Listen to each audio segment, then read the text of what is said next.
शुभ प्रभात। आज शनिवार 4 जुलाई 2026 है। मैं जेफरसनविले इंडियाना से ब्रदर डेविड इरेक्सन बोल रहा हूँ। अब उकाब एक साथ इकट्ठा हो रहे हैं। ब्रैनम टैबरनिकल और ब्रदर जोसेफ ब्रैनम की ओर से एक पत्र। प्रिय सिद्ध दुल्हन, लेकिन शत्रु के धोखे से भरे काम को देखें। हमारे पास कभी भी ऐसा दिन नहीं था जैसा कि यह जिसमें हम अब जी रहे हैं। यह सबसे चालाक और धोखे से भरा दिन है, और जब मैं इसे देखता हूँ तो मुझे यह महसूस होता है कि आज मसीही को आज किसी भी युग की तुलना में पहले से कहीं ज्यादा सतर्क रहना होगा। लगभग 61 साल पहले भाई ब्रैनम ने दुल्हन से यह शब्द कहे थे। आज की तुलना में 61 साल पहले शत्रु की धोखे से भरे काम कैसे थे? दूसरे दृष्टिकोण से देखें तो 61 साल पहले दुनिया की तकनीक आज की तुलना में कैसी थी? 1961 अंतरिक्ष दौड़ का शुरुआत थी। कंप्यूटर बहुत बड़े कमरे जितने बड़े अत्यंत शक्तिशाली और विशाल कंप्यूटर थे जो वैक्यूम ट्यूब और पंच कार्ड पर चलते थे, और इन्हें चलाने के लिए विशेष वैज्ञानिकों की जरूरत पड़ती थी। टेलीफोन दीवार से लगे होते थे और तांबे की तारों पर एनालॉग सिग्नल से काम करते थे। शक्तिशाली और विशाल ट्रांजिस्टर, मशीनी टाइपराइटर, भौतिक कागजी दस्तावेजों का सिस्टम और शुरुआती मशीनी कैलकुलेटर उपयोग होते थे। लेकिन आज हमारे पास इंटरनेट है, आर्टिफिशियल इंटेलिजेंस सिस्टम जो कला रचना करने की क्षमता रखते हैं, लेकिन कर सकते हैं और सही समय पर कामों को करने में सहायता कर सकते हैं। मंगल ग्रह तक निजी रॉकेट जा रहे हैं। जेब में रखे स्मार्टफोन, स्मार्ट वॉच और निजी उपकरण ग्लोबल बिना तार के नेटवर्क से जुड़े हैं जो अरबों लोगों को तुरंत आवाज, लिखे संदेश और वीडियो के जरिए से जोड़ते हैं। रोबोटिक सहायता भी मौजूद है। शत्रु की चालाकी और इससे पहले धोखे से भरे काम कभी भी इतने नहीं रहे थे। शैतान का दुष्ट बीज पूरी तरह परिपक्वता में है और उसने शैतान का अदन बना दिया है। लेकिन उसी समय पर परमेश्वर की भी एक दुल्हन पूरी तरह परिपक्वता में है। उसका शाही बीज जो उसके पुत्र, उसके वचन और उसकी आवाज की उपस्थिति में बैठकर सवेयों को तैयार कर चुकी है। परमेश्वर जानता था कि उससे अपनी दुल्हन को इस धोखे से भरे और दुष्ट युग में संभाल कर रखने के लिए एक मार्ग को प्रदान करना था।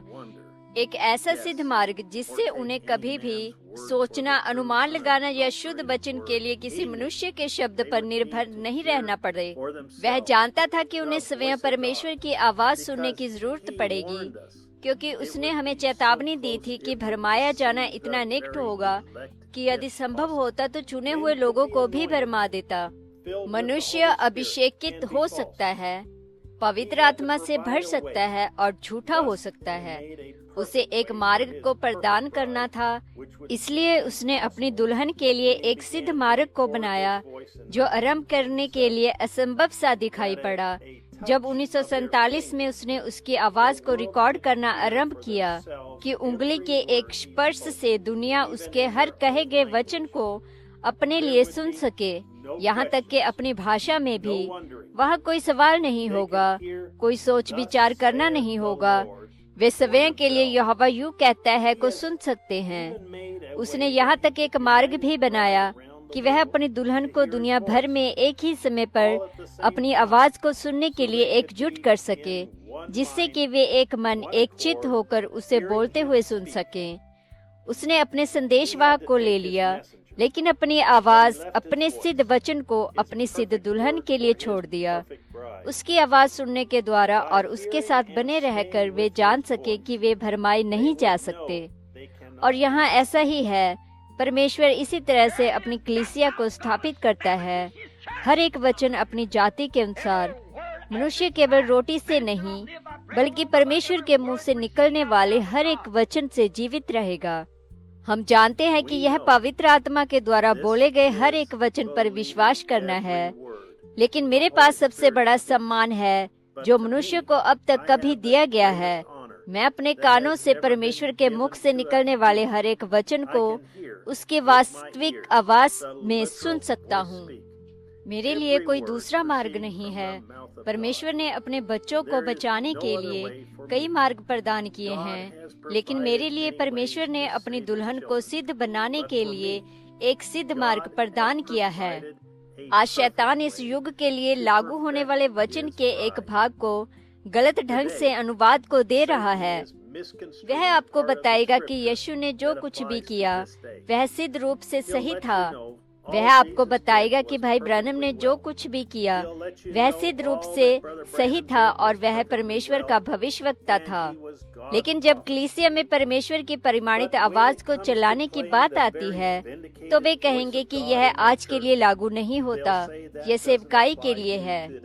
वह बस इतना ही कर सकता है। देखो, लोगों को यह विश्वास दिलाता है कि यह उसी तरह से है और बस ऐसा ही है, क्योंकि तुम उसमें से एक वचन भी नहीं घटा सकते हो, न उसमें से एक शब्द को जोड़ सकते हो। लेकिन यही है जो वो करता है।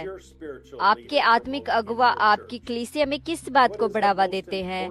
आज सबसे महत्वपूर्ण आवाज कौन सी है जिसे दुल्हन को अवश्य ही सुनना चाहिए?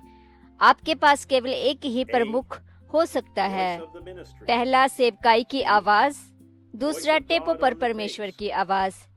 हर बीज अपनी ही जाति के अनुसार ऊपर आना ही है। इसी तरह से परमेश्वर ने अपने अदन को स्थापित किया। मैं सेवक के सेवकाई के काम को करने के विरोध में नहीं हूँ। मैं जानता हूँ और विश्वास करता हूँ कि परमेश्वर ने उन्हें बुलाया है, लेकिन मेरे लिए सच्ची सेवकाई अपनी सभा के लोगों को बताएगी कि टेप की आवाज ही सबसे महत्वपूर्ण आवाज है जिसे उन्हें सुनना चाहिए। इसलिए उन्हें कलीसिया में टेप चलाने चाहिए, क्योंकि यह वो प्रमुख आवाज है। मैं और मेरा घराना और ब्रैनम टैबरनेकल के लिए हम परमेश्वर के सिद्ध प्रदान किए गए मार्ग के साथ बने रहेंगे। हम चालू करने के बटन को दबाकर और परमेश्वर की आवाज को सुनेंगे।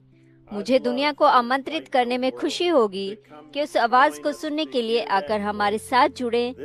इस रविवार दोपहर 12 बजे जेफरसनविले के समय अनुसार, जब हम एक बार फिर उसके चुने हुए आज के लिए प्रदान किए गए मार्ग के इर्द गिर्द एकजुट होंगे।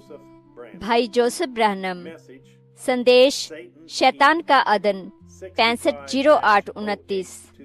सुनने से पहले पढ़ने के लिए वचन, दूसरा तिमुथियुस अध्याय 3 आयत 1 से 9, प्रकाशित वाक्य अध्याय 3 आयत 14, दूसरा थिस्सलुनीकियों अध्याय 2 आयत 1 से 4, यशायाह अध्याय 14 आयत 12 से 14, मत्ती अध्याय 24 आयत 24।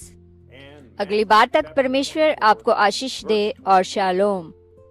वीडियोस बनाने हैं, फिल्मोरा है ना,